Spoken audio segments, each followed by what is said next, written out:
Greetings, Mr. Lucy here representing Mr. Sobolewski and Mr. Guevara, and I'm here to talk to you a little bit today about molarity.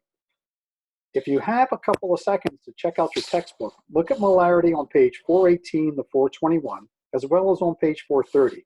This right here is a quick description of the concept of molarity, and on page 430 is a little section on how to do the math problems associated with the concept of molarity. Now, molarity is, let me get this off the draw program, molarity is another way of saying concentration. And in chemistry, we have many ways of representing concentration.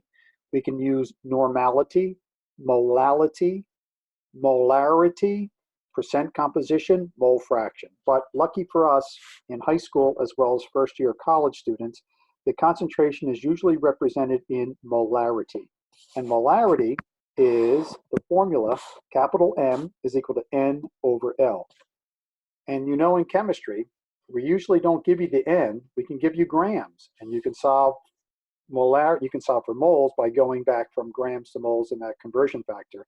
Or you solve for moles and we ask you for grams. So grams to moles, moles to grams before the midterm, that's a major part of stoichiometry, and that's also applied here with molarity. Since our definition is the number of moles per liter, we can give you units of milliliters or kiloliters, and you're going to be able to have to convert that to liters. So the key is moles over liter is molarity. No other unit will do here. Grams won't work. No other unit will do here. Milliliters also will not work. So what do the problems look like? Problems look like this.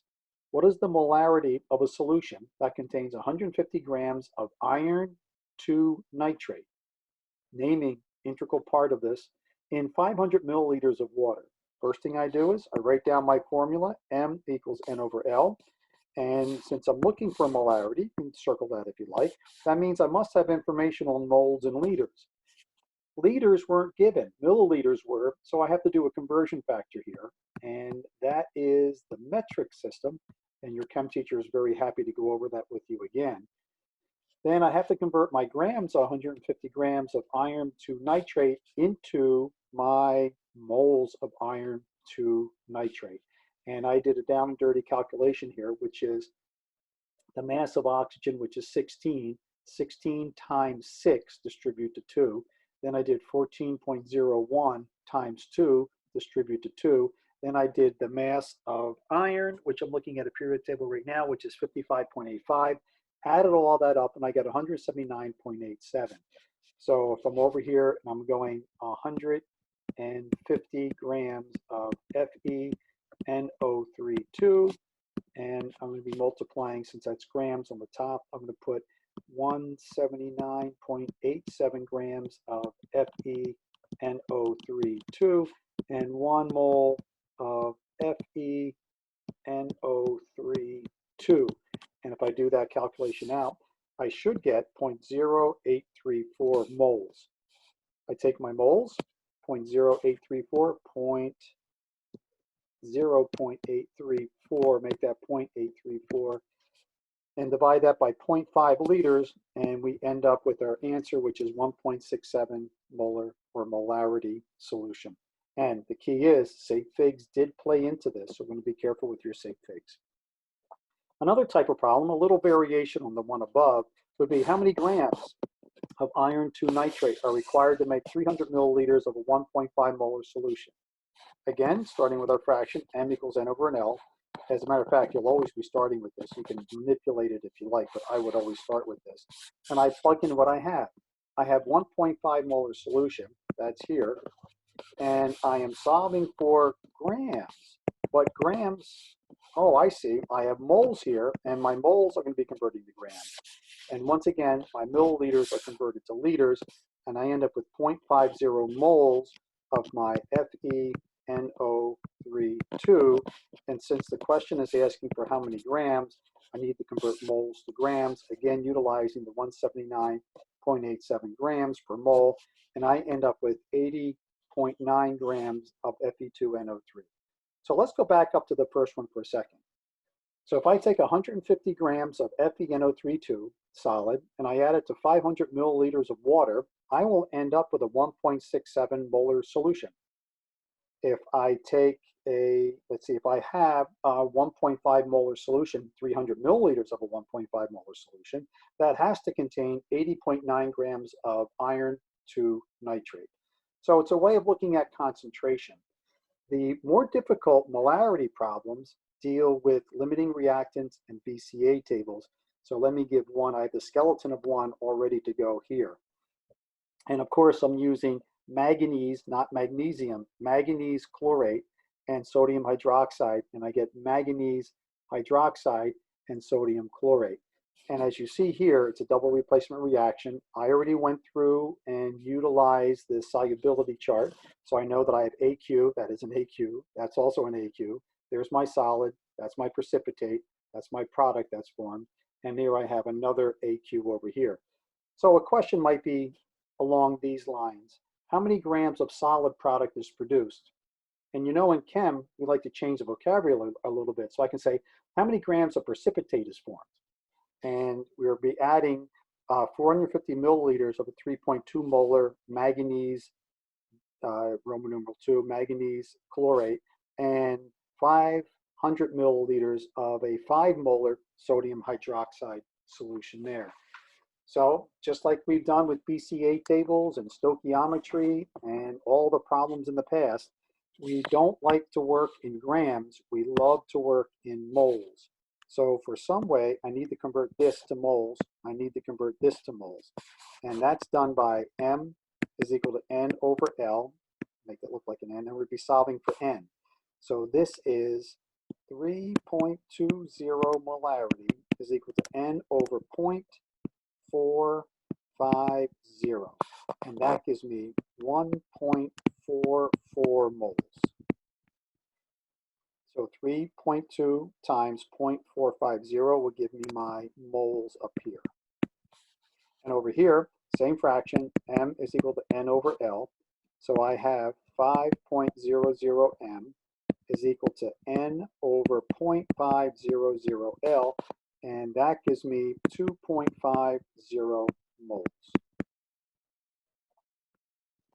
As you can see, just like every other BCA table, we love moles. If these were grams, we would be converting grams to moles.